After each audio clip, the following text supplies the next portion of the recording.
khairun minad dunya wa ma fiha.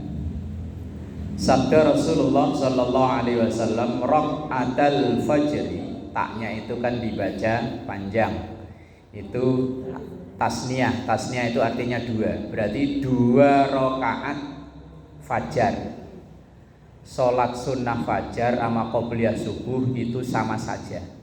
Hanya nama yang berbeda.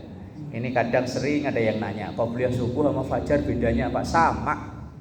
Qobliyah subuh ya sholat fajar itu sama.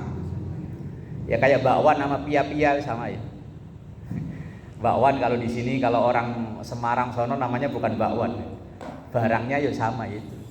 Qobliyah subuh sama sholat sunnah fajar itu sama. Kalau qobliyah subuh itu namanya ya sholat sunnah fajar, tapi kalau sholat sunnah fajar belum tentu qobliyah subuh. Bedanya, kalau qobliyah subuh itu pelaksanaannya setelah azan. Kalau sebelum azan itu ya bisa jadi masih tahajud, bisa jadi witir, bisa jadi taubat, bisa jadi hajat. Lah kalau itu dilaksanakan di waktu fajar namanya sholat fajar.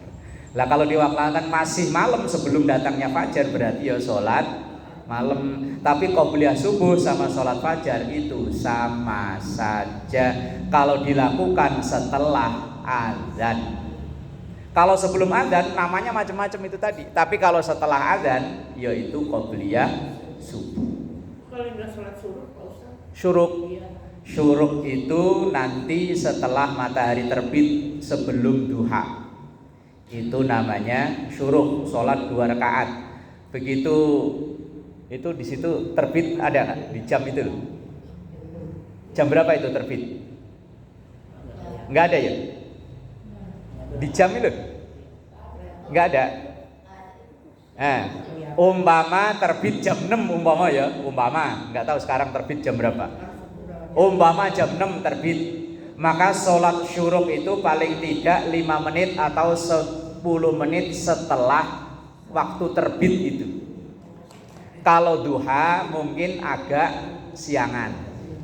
Syuruk itu umpama ya, di situ kan ada. Kalau di HP juga ada sih. Patokannya bukan jam, patokannya matahari terbit. Patokannya bukan jam loh ya. Kalau sekarang karena subuh jam 5 kurang seperempat,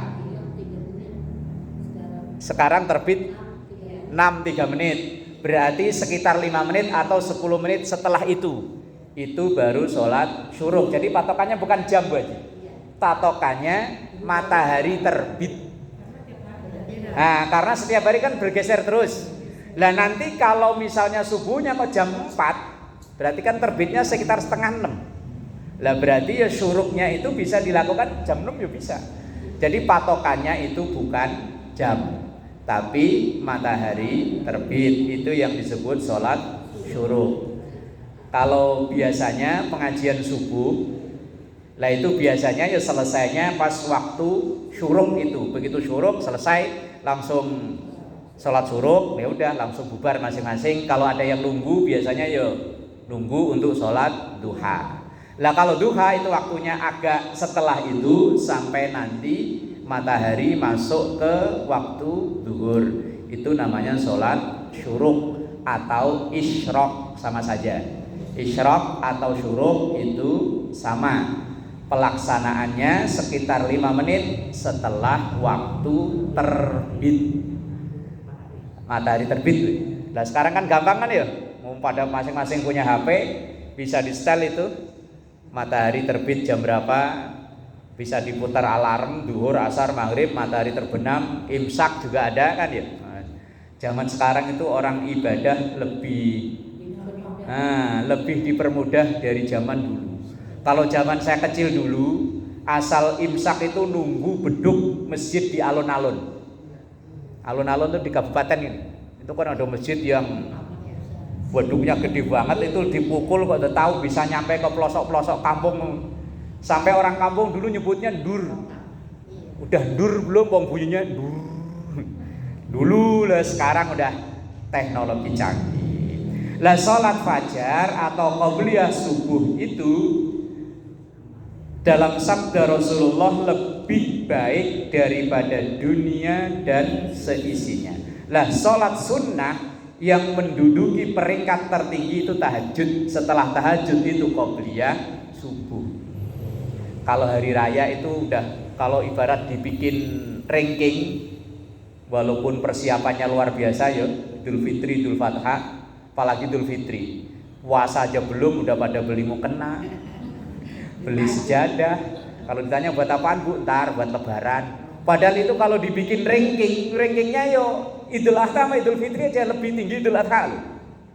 Karena kalau yang disebutkan dalam Quran secara langsung itu berarti ranking tertinggi. Tahajud itu kan disebutkan secara langsung.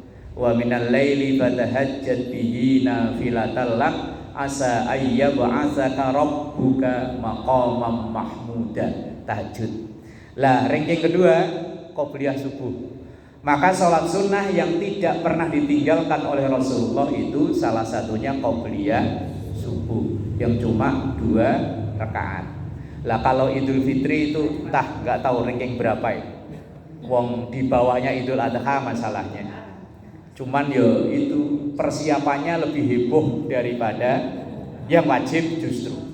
Wong kadang Idul Fitri pakai mukena baru, sejedah baru, giliran sholat hari-hari pakai mukena udah melintir. Mukena yang ininya udah ada ini nih.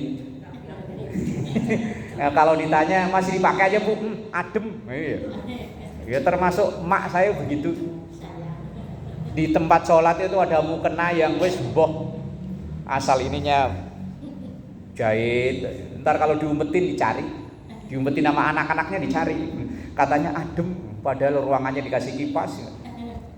Nah, 2 rakaat sebelum subuh itu sholat sunnah yang istimewa setelah tahajud. Dan Rasulullah Shallallahu Alaihi Wasallam ketika beliau melakukan yang dibaca suratnya nggak ganti-ganti. Andalan kita kuliah kulhu, qabliyah subuh kuliah kulhu. Dan kalau boleh dibikin urutan ya. Selain tahajud, ketika sebelum masuk waktu subuh, wirid yang terbaik adalah istighfar. Dengan berbagai macam bentuk bacaannya. Mau yang paling singkat ya astaghfirullahaladzim, atau ditambah alladzi la ilaha illa huwal hayyul qayyum wa atubu ilaihi, atau astaghfirullahaladzim li wali walidayya dan seterusnya. Itu sebelum subuh. Kemudian ketika masuk adzan subuh, kemudian sholat qabliyah subuh. Dari qabliyah subuh ke subuh, kalau memang ada waktu, zikir yang diajarkan oleh Imam Nawawi Banten, beliau asli ulama Indonesia, itu membaca ya hayyu ya qayyum la ilaha illa anta. Sampai di situ doang. Kalau kuat 40. Kalau kuat, nggak kuat sekuatnya. Kalau lebih nggak apa-apa. Ya hayyu ya qayyum la ilaha illa anta. Sampai di situ doang. Itu Imam Nawawi dalam tulisannya Nihayatul Zain cuman sampai di situ. Saya nggak nambahin, wong ajarannya sampai ke situ kok. Ya hayyu ya qayyum la ilaha illa anta. Sampai nanti sholat subuh. Ya udah, begitu sholat subuh, kemudian selesai zikir, wirid dan seterusnya. Kalau memang nggak ada agenda-agenda lain, yo biasanya yang tadarus Quran ya monggo, yang baca Yasin, baca Waqiah wis monggo. Apalagi ibu-ibu mungkin yang sudah banyak waktu luang, kecuali yang masih punya anak, punya cucu, apalagi awal-awal sekolah pada nganterin sekolah. Ini 2 hari atau 3 hari ini jalanan macet, kalau pagi. Ternyata ya asal depan sekolahan macet. Kalau saya dari rumah kan lewatin banyak depan sekolahan. Kalau misalnya udah nggak punya kegiatan yang lain, habis subuh ya wis maca Quran, apa baca waqiah, apa tahlil, apa lah, sampai datangnya waktu syuruk. Kemudian sholat syuruk, habis itu kalau bisa ya nunggu duha, kalau enggak ya wis masak-masak apa-apa lah. Kalau yang udah pensiun lah, kecuali kalau masih ada pekerjaan rutin, ada kegiatan rutin, ya kerjaan dikerjakan beres dulu.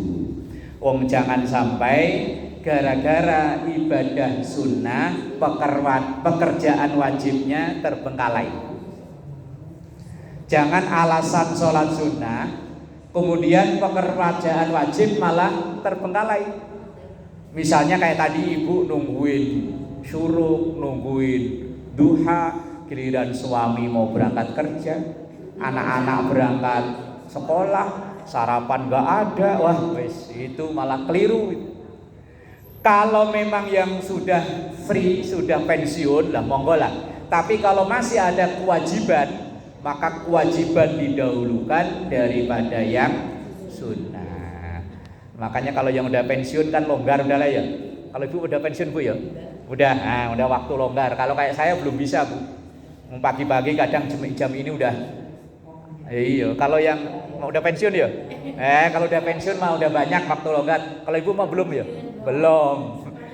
Masih banyak. Maka yang wajib dikerjakan dulu. Setelah wajib selesai baru sunnah. Jangan sampai tadi keliru. Saya pernah ditanya, ada di salah satu kampus, saya lagi ngisi acara di kampus, Ustaz, kalau ada karyawan lebih mengutamakan sholat duha daripada pekerjaan itu gimana? Saya jawab dolim. Kalau dia karyawan, selesaikan kerjaan dulu, kecuali memang ada kesepakatan bahwa diberi waktu untuk sholat duha. Kalau dia nyolong sholat duha itu berarti dolim. Nah iya, pokoknya kalau yang karyawan nyuri namanya. Wong dia kesepakatan perjanjian itu kerja umpama dari jam 8 istirahat jam 12. Lah kalau nyolong dolim. Ya wis, kerja aja udah. Nanti kalau udah pensiun ada waktunya sendiri, atau mungkin pas libur. Ya, wong kecuali kalau yang wajib lah baru. Tapi kalau ibadah sunnah, nah maka kewajiban laksanakan dulu, setelah beres baru yang sunnah. Ini kadang giliran libur malah los. Yang uniknya kan gitu manusia. Lah itu tadi yang pertama, sholat sunnah qobliyah subuh atau sholat sunnah fajar itu lebih baik daripada dunia dan seisinya.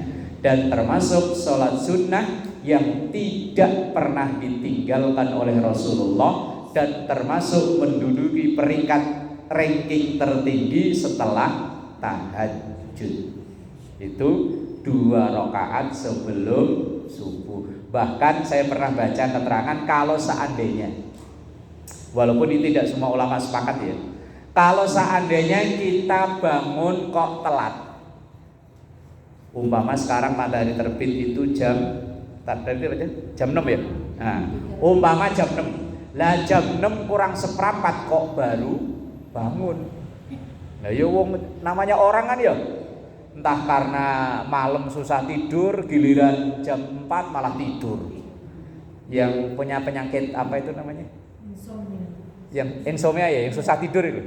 Wong saya ada temen itu dia bisa tidur kalau habis minum obat. Kalau nggak minum obat nggak bisa tidur. Lah itu kadang bisanya tidur jam 3, jam 4. Lah kalau jam 4 baru tidur jam 5, bangun kan susah. Ya kadang jam 6 kurang seperempat baru. Kalau seandainya jam 6 kurang seperempat kok dia baru bangun, ya udah langsung ambil wudhu, langsung subuhnya. Karena waktunya tinggal sedikit. Jangan qobliyah subuh. Lah terus qobliyah subuhnya, qobliyah subuh boleh dilaksanakan setelah sholat subuh. Itu enggak, subuhnya dulu, wajibnya dulu. Ibarat kita mah kalau punya duit ngepres buat bayar utang dulu. Jangan buat belanja ini dulu baru bayar utang. Wajibnya dulu, setelah wajibnya selesai baru sunnah. Walaupun ini tidak semua ulama sepakat memperbolehkan ada sholat sunnah qobliyah subuh kok dilaksanakan setelah subuh. Wong namanya qobliyah kok dilaksanakan setelah. Nah, tapi ada yang membolehkan itu saking tidak, saking supaya tidak ketinggalan sholat sunnah 2 rakaat yang ini nih. Tapi kalau waktunya mepet, subuhnya dulu, baru qobliyahnya. Itu ada dalam keterangan kitab-kitab klasik, itu diperbolehkan bagi orang yang memang qobliyah subuhnya itu sehari-harinya nggak pernah tertinggal. Itu saking supaya nggak ketinggalan qobliyah subuh itu tadi. Kalau yang qobliyah asar, kalau udah mepet bagaimana? Kalau waktunya udah mepet, langsung sholat wajibnya. Mau asar, mau maghrib, mau apa aja. Kalau udah mepet, maka yang didahulukan wajibnya. Bahkan seandainya begini, Bu. Ibu entah dari mana gitu ya, prediksi itu sebelum maghrib nyampe rumah, tapi ternyata jalanan macet. Padahal tadi sholat asar belum, ya kan? Begitu nyampe rumah udah jam 7 kurang seperempat. Waktu maghrib udah mau habis. Padahal tadi asar yo belum. Langkah kita gimana? Maghrib kerjakan dulu.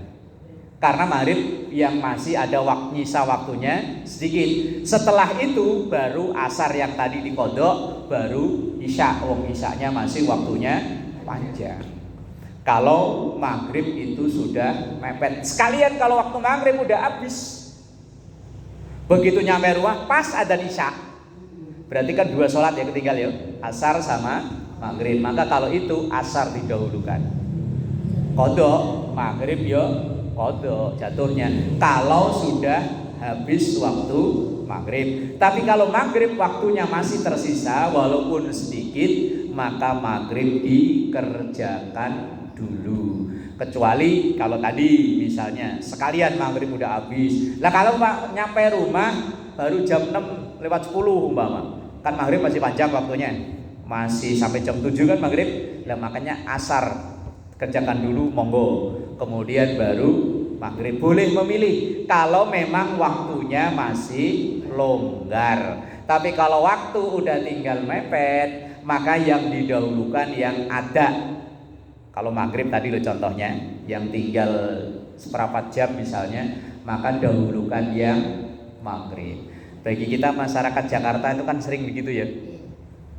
Kita hitung-hitungan waktu, nyampe rumah, jam 5:30 juga udah nyampe rumah ini mah. Biasanya juga 1 jam nyampe. Ternyata, wong saya pernah dari Jalan Kesemek ke rumah Bojong 4 jam. Sama aja sampai ke Cirebon. Lah ya begitu ngelihat map lewat Marunda macet. Saya muter, nyampe ke Rorotan ganti yang macet. Dari sini habis maghrib, dari Semek nyampe rumah sekitar jam 10 atau setengah 11. Ya untung waktu sholat isya panjang, maghrib saya udah sholat di situ. Lah kalau itu yang terjadi kan, kalau seandainya kok saya memaksakan berangkat dari sebelum maghrib umpama, ya otomatis kan maghrib nggak kebagian waktu. Ya tadi tergantung kondisinya. Kalau memang udah mepet, maka sholat ada didahulukan. Tapi kalau masih longgar, yang kodok tadi yang didahulukan. Bismillahirrahmanirrahim. Wa qala sallallahu alaihi wasallam, bersabdalah Rasulullah sallallahu alaihi wasallam, may yuhafidhu ala 4 raka'atin qabla adh-dhuhri wa 4 ba'daha harramallahu 'alan nar. Man, siapapun, yuhafidhu, yang menjaga, bukan hanya sekedar melaksanakan ya. Menjaga sama melaksanakan itu beda. Kalau melaksanakan itu kadang dikerjain, kadang enggak, itu namanya melaksanakan.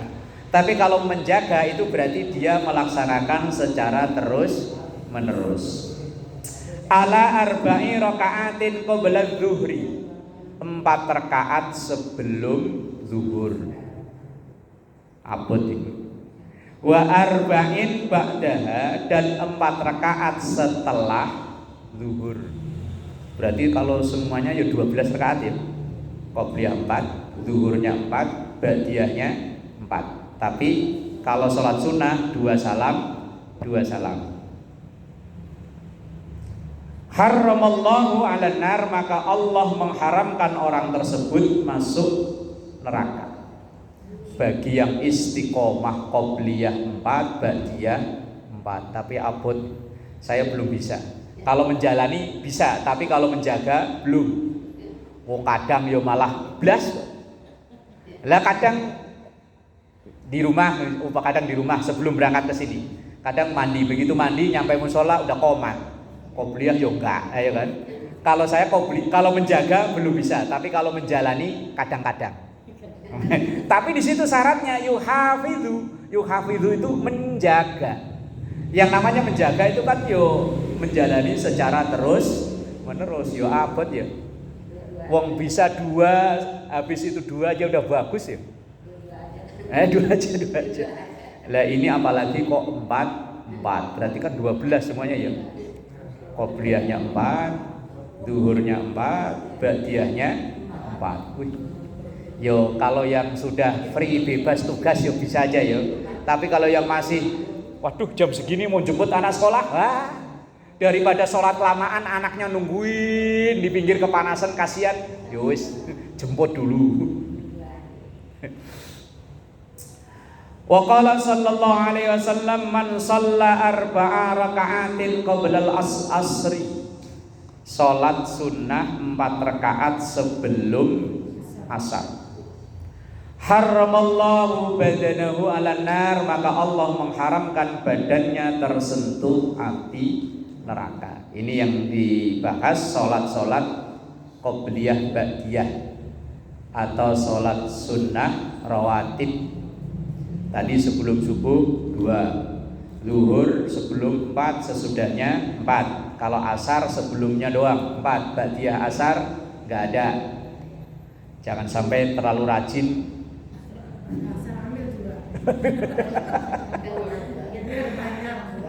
Saya pernah, belum lama, ada orang yang setelah sholat subuh dia sholat sunnah. Lah terus orang-orang udah pada pulang, saya tungguin di depan teras. Saya tanya, "Assalamualaikum Pak," dia orang baru pindah. "Tadi Bapak sholat sunnah apa?" "Ya sholat sunnah itulah Pak, ba'diyah subuh." "Oh, lah kok begitu?" "Lah kan maghrib ada, isya ada, masa subuh nggak ada?" "Oh ya. Langsung ya udah Pak, ya udah besok kita ngobrol lagi. Wong kebetulan saya mau berangkat pagi." Besok-besoknya kok nggak ketemu sampai sekarang. Itu mungkin karena dia membayangkan kalau habis zuhur ada. Mungkin ya, habis maghrib ada, habis isya ada. Masa habis subuh nggak ada? Wong subuh cuma 2, masa nggak ada sih? Mungkin, saya belum ngobrol. Khawatirnya saking rajinnya, entah habis asar ada ba'diyah, habis subuh ada ba'diyah, padahal nggak ada.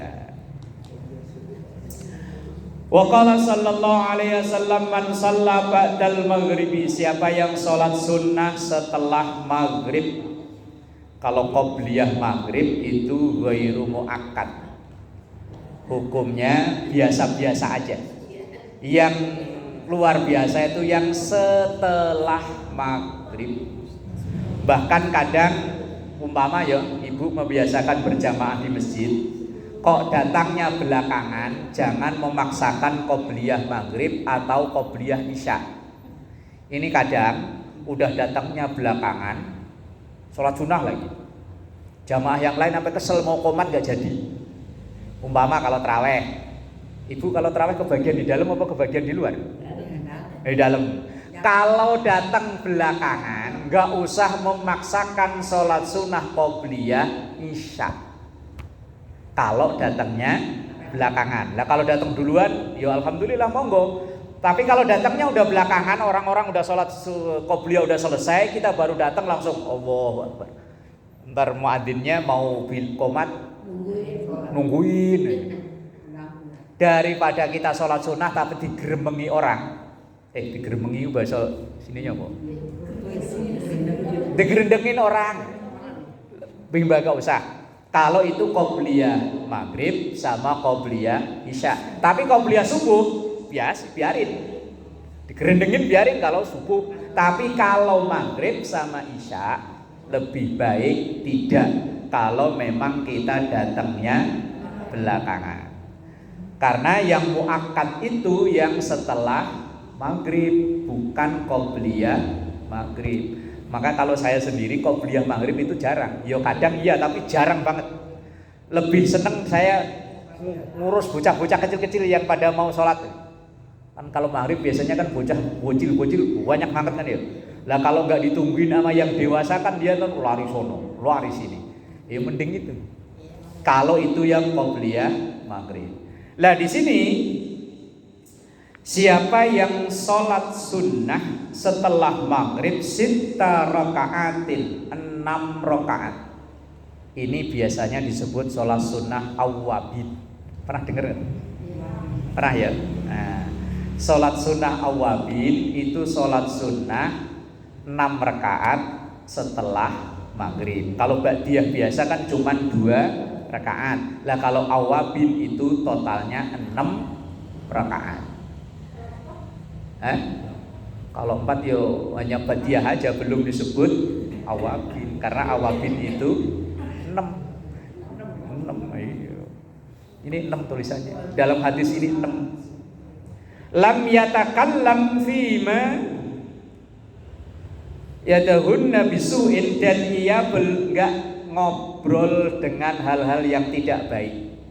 Artinya begitu sholat maghrib, habis sholat maghrib wiridan nenek-nenek langsung enggak disela-sela dengan ngobrol dulu, apalagi ngobrol dengan hal-hal yang tidak baik. Maka adalah Nabi ibadah isnida asyara sanatan, sama saja dengan ibadah sholat sunnah 12 tahun. Sholat sunnah awabin, walaupun misalnya nggak bisa seminggu sekali, ya sekali seumur hidup lah minimal sekali seumur hidup. Lah kalau seandainya ditanya malaikat udah pernah, udah berapa kali? Ya paling kita kan pernah ya. Ya kalau tiap hari misalnya berat karena mungkin masih ada kegiatan lain, paling tidak ya entah seminggu sekali, entah sebulan sekali. Sama kayak orang sholat tasbih. Kalau saya pribadi ya sholat tasbih sebulan sekali. Ya memang saya agendakan sebulan sekali. Paling enggak kalau ditanya malaikat sholat tasbih pernah berapa kali? Ya paling enggak sebulan sekali. Kalau ada majelis taklim di Jalan Mahoni itu memang mengagendakan setiap awal bulan itu mengadakan sholat sunnah tasbih. Karena sholat sunnah ini kalau nggak dibiasakan lama-lama berat, lama hilang. Sholat sunnah yang apalagi memang tasbih kan berat ya, lama lagi. Wong setiap 1 rakaat minimal 75 kali membaca tasbih. 4 rakaat 300. Kalau siang 4 rakaat 1 salam. Kalau malam 4 rakaat 2 salam. Lebih enakan malam. Kalau siang kadang lupa.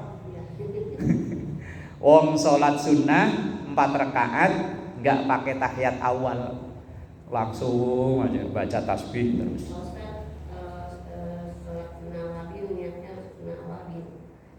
Iya.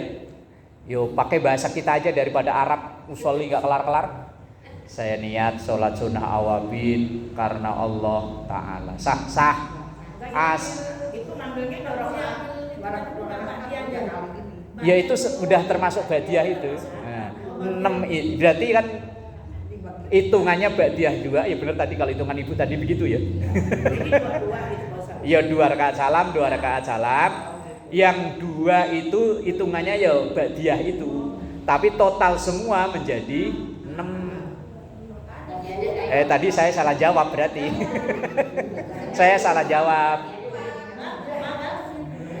Berarti begini, umpama selesai sholat maghrib, wiridan, habis wiridan doa, habis doa semakin kan dia tuh misalkan 2 rakaat maghrib langsung dia baru doa tuh ya sih misalnya. Kalau awalnya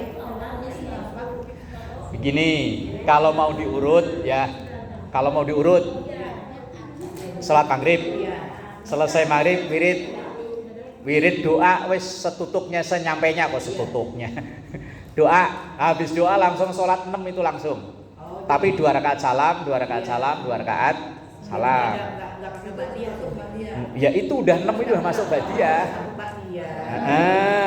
6 itu udah masuk ba'diyah. Jadi totalnya disebut awabin itu kalau 6, kalau cuma 2 namanya ba'diyah. Tapi kalau 6 dikerjain semua namanya awabin.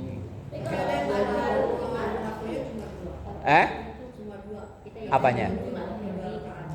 Ya 2 rakaat salam memang. Ya kalau 2 berarti baru ba'diyah saja namanya.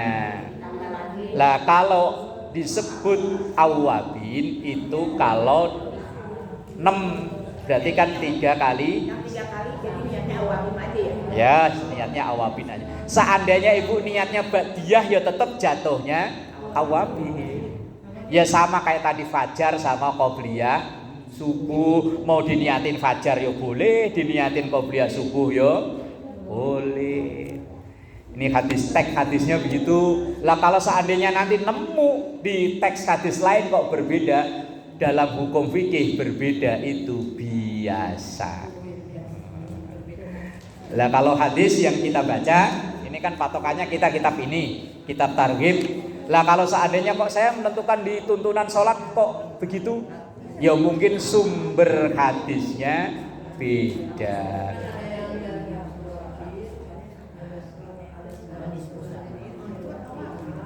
Oh itu, ya